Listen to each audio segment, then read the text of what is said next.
What is going on, beautiful people? Welcome to a weapon review for Borderlands 2. That's right, we're headed back to Borderlands 2. I've been missing the game. I wanted to do a weapon review. I'll still primarily focus on Borderlands 4, but I did want to mix in some Borderlands 2 content here and there. So we're going to get started here with the Muckamuck. This is a Jakobs Sniper with a Jakobs barrel, so it does get that nice matching barrel bonus. I am not sure what it is, but I will show it on screen. Now, this is not a perfect version. We will use a perfect version in the Maya run. But we are going to get started here with a Sniper Heart of the Ancients and a Legendary Sniper class mod. We do have 10 points and one shot, one kill, so that should give us great one shot, one kill potential, especially with Killer to quickly reload and then get that back off. Obviously, once we get our stacks up with Critical Ascension, it will greatly benefit this weapon. And again, we should have one shot, one kill potential even here on OP10, even fighting loaders, who, for those of you who don't know, loaders being bots, they do resist kinetic damage by 20%. But I think we should still have one shot, one kill potential. And I missed the shot. So, off to a rough start. We'll try to redeem ourselves down here. That definitely would have killed him with the one shot, one kill bonus, though. And as you can imagine, I'm very rusty. I have not played this game in a long time. There we go. So it might take me a second to get into the groove here, but we will. We'll get there. We'll get there. Trust. Trust.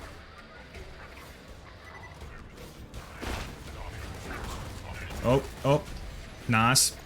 And then especially once our stacks of Critical Ascension get up, obviously, that's when it will really pick up. Again, even though loaders do resist kinetic damage a bit, we should be able to push through it. So we got a super badass loader here. That's a little unusual in this room. Nice. Yeah, that fire rate is so good. Obviously, for OP10, you typically want to match elements, but you can get away without having to do it all the time. We almost one-shot that guy, not quite. I guess we need a few more stacks of Critical Ascension. If we had a perfect Muckamuck, that would have one-shot him, because then we would have the Jakobs grip, which would give us the matching grip bonuses and the damage bonus that comes with it. And obviously the damage accessory. So, but like I said, whenever we get to Maya, we will use that version on her. Nice, there we go. Okay, it's coming back to me a little bit. I'm a little bit rusty. Again, I have not played this game in a very long time. Can I shoot him through the fence? Yes, I can. Okay, that was almost a one-shot. All right, let's try to race up here to the super badass loader. Try not to lose too many stacks. I've just been missing this game a bit. Not super crazy about Borderlands 4, honestly. So he was hiding around the corner there. Cost us quite a few stacks. Nice. Took over half of his health with the first shot there. Nice. But yeah, if we had a perfect one here, I do believe some of those shots would have been able to one-shot better. But, you know, that's all good. Oh, you know what? I haven't really been using Deathmark either. So, again, I'm very rusty. We will try to Deathmark some of these guys, too. An 80% damage bonus is very, very nice, so I would recommend using Deathmark if you're playing Zero. It's a hidden strategy, but it's very, very good. Nice. Yep, one shot, one kill there. Let's get him to stop spinning. One shot, one kill there. Then we'll have to deal with these exploders. I'll try to shoot them some to stop my stacks from bleeding too much. Now, obviously, if I wanted to, I could. Something you can do with Sniper Zero is you can intentionally not slag enemies. And you can do this to purposefully gain more stacks of Critical Ascension, you know. Yeah, this game just feels so much smoother to me. I can't really explain it. Something about the aiming and stuff in Borderlands 4 just feels very awkward to me. Borderlands 4, I have had kind of a hard time getting into. Not one of my favorite Borderlands games. But, you know, we will continue making content for it, certainly. Nice. Like I said, I'm not going to consistently make content for Borderlands 2. I just wanted to kind of visit it a little bit. I'll sprinkle the content in some. I've got some other videos that I need to edit. Like I've got a Buffalo review and a Maya build that I've needed to edit for a while that have been sitting on my PC. I'll probably get around to editing those as well. And I'll release those at some point soon. Nice. Almost got 50 stacks here. But yeah, I don't know if you can quite call the Muckamuck a top tier weapon. Probably not top tier, not with the other top tier weapons, but it's very, very good. We will do some bossing with it For Zero, it's a pretty good bosser. For other characters, probably not a great choice for bossing. But certainly for Zero, you can get by with it. So you see what I mean? I didn't slag that guy so I could intentionally get more stacks off of him. So be a little bit careful here. Don't want to get surrounded. Nice. Strip the shield. Slag Pimpernel, so good. Most of you guys probably don't know this, but I really like the Slag Pimpernel. Great slag tool. Beautiful. I suspect once we get to Maya with the perfect Muckamuck, a perfect gemstone Muckamuck, I bet we'll be able to one-shot some of the standard mobs. Again, loaders have more health than other enemy types, and they do resist the damage a bit. So for Maya, even though she's not as... she doesn't have as much damage as Zero, I think we will be able to one-shot standard mobs with her. Nice. Gosh, this game is so fun. Oh, he didn't get slag. That's okay, we'll take him out anyway. Who needs slag when you have critical ascension? Not us. By the way, guys, the Hawkeye gets hated on a lot, but on, I believe, every character except for Zero, the Hawkeye is actually an upgraded Muckamuck. Now, I agree the Hawkeye is not as good as it should be for being a Seraph and for being locked behind frickin' Veracitus, but it is, again, an upgraded Muckamuck for most characters, so I do feel it's a bit unfairly hated on. We will see if we can get to 100 stacks of critical ascension here. Well, we probably just lost our opportunity because these guys did not spawn quickly.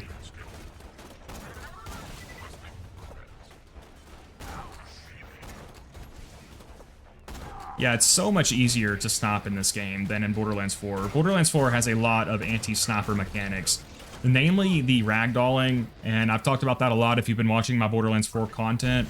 The enemies in that game constantly ragdoll. Whenever you inflict even like the slightest amount of damage to them, they'll flip over and like do a bunch of barrel rolls and shit. It's super annoying for sniping. Sniping is good in the sense that like sniper rifles still have good damage, but it's not, but there's just a lot of anti-sniping mechanics. A lot of things that kind of punish that type of playstyle. I was yapping and I couldn't see them, so there goes our hopes and dreams of getting 100 stacks. Oh well. Again, you can play a conventional sniper playstyle in Borderlands 4, but it's just a lot harder and a lot slower. Gearbox really wants you to be running and gunning. Gearbox really wants you in the fray, sliding, you know, dipping. They don't want you kind of staying back and having a rangier playstyle, which is a bit unfortunate because you can still play that way in this game. It's just you have the option of actually, you know, sniping too. Again, you can in 4. There's just a lot of reasons that it's harder. Might even just make a video about it. I don't know. Again, I do like Borderlands 4, but I'm definitely not a huge fan of it or anything. There we go. Yeah, we're almost done here. Then we'll do some mobbing with Maya, and then we will take on Wilhelm with Zero. And I think it will perform well in both scenarios. Again, I don't think it would be a great bossing option for non-Zero characters, but for Zero, certainly I think it'll be a good bossing weapon. Alright, so very effective. Took out those guys easily. Check our secret chest here. Stalker, that's pretty good. Don't like the Counter-Strike roll, though. Alright, yeah, we'll go play with Maya. Alright, now here we are with the Maya section. We're going to come here to the beatdown. We do have a perfect gemstone Muckamuck with a Jakobs grit and a damage accessory. Doing a legendary binder subsequence build, and we'll get started here. Again, I think I should be able to one-shot these standard mobs. We'll get them to come over here and look at us, grab them up. And we did. Now, hopefully this guy does not get phase locked. Oh, no, he got phase locked backwards. That is always a shame when they get phase locked backwards like that. I wasn't really in a position where I could run forward enough to take him out. But there we go. Very nice damage, as you can see there, even on a non-zero character. Boom, one shot. So you can definitely do one-shot kill sniper builds in this game. And the Muckamuck is not even the best choice by a long shot. Obviously, there's stuff like the Amigo Sincero. If you want to do like just a straight shooting, one-shot, one-kill style play style, nothing beats the Amigo Sincero for that. Obviously, you've got stuff like the Pimpernel, which, you know, you have to shoot kind of like in an enemy's crotch to crit them. Can't see this guy's face. There we go. And then there's like the Godfinger can have really good single shot damage if you're like 3 zip codes away. But, you know, for ease of use, the Amigo Sincero is the best. Oh god, we've got shock damage. We might die here. Yeah, the beatdown is super tough with all of that, all of the dot damage here. Which is partially why I like sniping here. Sniping gives you good damage and good safety. Nice. So, the only question is this again, it'll definitely be a good bossing weapon for Zero. Will it be a good bossing weapon for other characters? In my opinion, probably not. Oh god, retreat, I pushed forward too far there. Again, you have to be so careful on the beatdown, it's just so tough.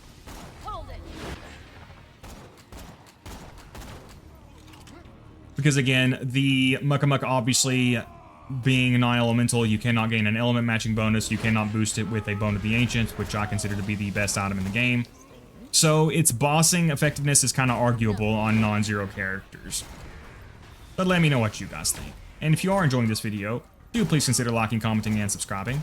Do let me know what you think of the Muckamuck, and do let me know what weapon you would like to see me cover next, and I will try to get around to it. Again, I'll try to get to the Borderlands 2 content. I'm going to be primarily focusing on Borderlands 4, but I'll do some Borderlands 2 content.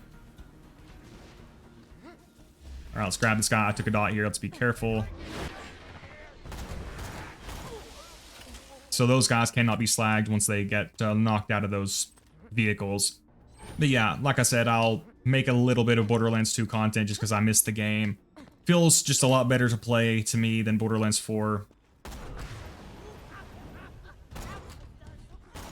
Oh yeah, and here in a second I'll spec out of Cloud Kill because you people really overestimate the work that Cloud Kill does. I'm not saying that Cloud Kill isn't a good skill, but every time I review a weapon and I'm using Cloud Kill, I get comments that are like, Garnet, that doesn't count because Cloud Kill just killed everything. You guys are seriously overestimating how much work Cloud Kill is doing. So under the assumption or the thought that, you know, Cloud Kill is doing all the work, then the weapon should drop off significantly without Cloud Kill, right? So we will see if that is the case. All right, so here you can see we have no Cloud Kill, and we will see if the weapon sucks now. Let this guy close distance a little bit. We're below health gate, so we need to be a little bit careful. We'll let them make their way over here. For some reason, they don't want to come over here. I guess they've reached as far as they're going to move. So we're going to have to close distance. This is going to be a little bit hairy. Oh, you know what? Cloud Kill is really good. Okay, this particular map, Cloud Kill is really good for because some of the enemies here are bugged and damage does not apply to them. Like, whenever an enemy gets to low health, critical damage does not apply to them. So Cloud Kill can actually help polish off a lot of those guys. But as you can see, the damage of the Muckamuck is still good. Again, I'm not saying Cloud Kill isn't good. I'm just saying, like, it's not doing 90% of the work like a lot of people assume. Again, people will, I'll get multiple comments saying that, like, Cloud Kill completely invalidates the run. So again, good skill, not as good as some people make it out to be, in my opinion.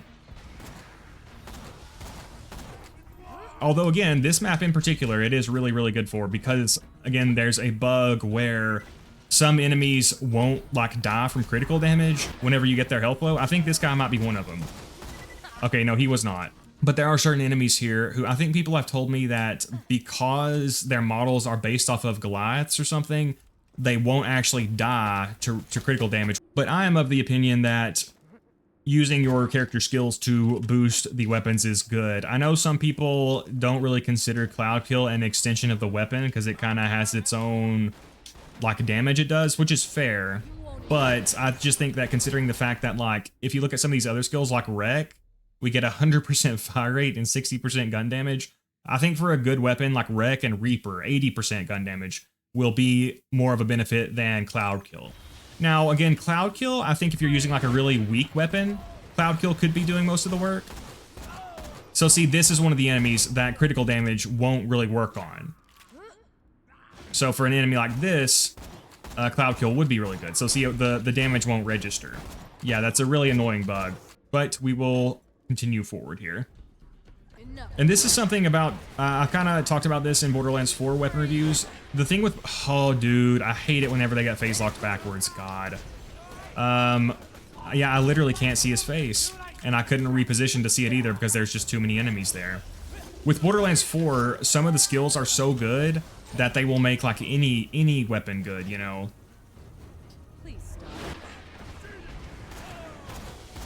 So see, again, it's that bug where they won't die to critical damage. So I'm not really sure how to handle it. Like, honestly, I feel like Borderlands 2 has a good middle ground of where you need the guns and the skills to work together to do well, right? And I kind of feel like with Borderlands 4, just like some of the skills are so broken that the guns don't really matter. And they'll just be, you know, varying levels of really good with different guns, if that makes sense. Again, that is still the case in this game where you need your skills and guns to work together. I just feel like, again, with Borderlands 4, it's a little bit more skewed towards just the skills, if that makes sense. Bouncing like a basketball there. Alright, but anyway, that's enough mobbing gameplay here. You can see it mobs very effectively on Maya and Zero, and we will go do some bossing now. Alright, and here we are. We're going to go boss with Zero now. So I do have the perfect Muckamuck here. The setup is the same, except I have actually spec'd into, let's actually equip my legendary sniper. Where'd she go? Where are you, legendary sniper? There you are. I did actually spec into Two Fang. Now, let me talk about this while we're going over here. So for Two Fang and Critical Ascension, most people think that Two Fang cannot gain a stack of Critical Ascension. But this is actually not true. Two Fang actually can gain a stack of Critical Ascension, even if you land the base shot and the Two Fang proc. But it usually only works with a sniper rifle that has a very low fire rate, like the elephant gun. You can check out my elephant gun video if you want to, where I talked about this extensively, and I show video footage. The issue is there's a kind of like a mini dead timer, Critical Ascension dead zone sort of, where after you land a stack of Critical Ascension, there's a very short time limit before you can gain another stack. So for most sniper rifles, you won't be able to gain a second stack of Critical Ascension with Two Fang. For some sniper rifles, again, like the elephant gun, you can. And I've actually even done it with the Muckamuck. If you watch my Shotgun Zero build video, I have 4 different builds in that video. One of them is a shoddy sniper build using snipers and shotguns. Actually, using the Muckamuck, I get 2 stacks of Critical Ascension. I get one off the base shot and one off the Two Fang proc. So it's very inconsistent. Even with the elephant gun, it only happens sometimes. Even with the elephant gun, it didn't happen every time. But generally speaking, I just still do not like Two Fang with sniper rifles. I spec'd into it here just because we're going to be bossing, and I think we'll be able to kill Wilhelm before I run out of ammo, so I was like, might as well. I just kind of wanted to experiment with it. But generally speaking, I do not like Critical Ascension, or excuse me, Two Fang for sniper rifles, even when it can gain a stack of Critical Ascension. I think Hyperion snipers are when it's like the most justified, and I'm still kind of mixed on that. Okay, I botched the first run horribly because I forgot to equip my transfusion grenade. Let's get started here. We killed him, but I botched the run. All right, so let's see if he'll turn and face me. He's gonna do a little spinny. Oh yeah, great damage. Holy crap, nice. Yeah, and people say bosses in this game are too tanky. People just don't do the basics of the game. They don't build intelligently, they don't match elements. This is an OP10 boss. I mean, he's honestly dying easier than most like bosses in Borderlands 4, so just takes some know-how. I mean, there are definitely tougher bosses. There are weaker bosses, there are tougher bosses. I like Wilhelm because he's kind of middle of the road. Like, he's not as easy as like Hurley and stuff, but he's not as tough as like raid bosses and stuff. I think he's a good middle of the road option. But anyway, there's the Muckamuck. So we're at the final verdict now. Now, ranking the Muckamuck is going to be a little bit tricky. Because the thing is, I'm torn between Tier 1 and Tier 2. So Tier 2 are weapons which are good at mobbing and bossing on the right character. Tier 1 is weapons which are good at mobbing on bossing in many different situations on multiple characters. So the question is the Muckamuck a good bossing weapon for multiple different characters? In my opinion, probably not. It's probably only going to be an effective bosser on 0, so I think I will rank the Muckamuck as a tier 2 weapon. Hey, that's pretty good. It's still a very good weapon. It's good at mobbing on basically all characters, and with the right character, it's like 0, it's good at bossing, potentially even Maya, but definitely not a weapon I would recommend for bossing for most characters. But, you know, let me know if you think I'm a big stupid dum-dum who didn't rank it right. Let me know if you enjoyed the video. If you did, please consider liking, commenting, and subscribing, maybe becoming a member. I will be streaming most days, so feel free to check out my streams. Usually Borderlands 4, but I'll be doing some Borderlands 2 streams. But yeah, guys, thanks for watching. Thanks for watching, guys. If you enjoyed the video, please consider liking, commenting, subscribing, or becoming a member. Veracity Slayers get early access. Let me know what you think of the weapon, any specific parts or synergies you like, and let me know what weapon to cover next. Special thanks to my members, and an extra special thanks to my Veracity Slayers, Legan Weirdna, Jonas Hedberg, Evan, Cass, Drake Solidor, Ustal, Shadow96, Ghost Rider 189, Armo, Dylan Cameron, Jack Lagans 22, Aussie Not Aussie, Clap Krieg, Tim Black, Mustafa Yajik Kartal, Ming Rupvez, The Unforgiven Masher, Shagora, Starkiller, Out, ProClan 14, Joe Furlong, Jose, Bonjorat, Christian, Fire Artifact 148, CK Misht, Liam Giles, Rexton 801, Robert Majors, Rosie Thorns, Vian Tokwixote, Not Great at Dota, Dawn, Hazardous D, MW3 Cupid 1, Liquid Ice, Ashton Dillard, Outcast, Binklebottom, Christopher, Blade _ and Paisley. Stay safe and be here next time. And finally, thank you to Ustal and Zane Hartwood.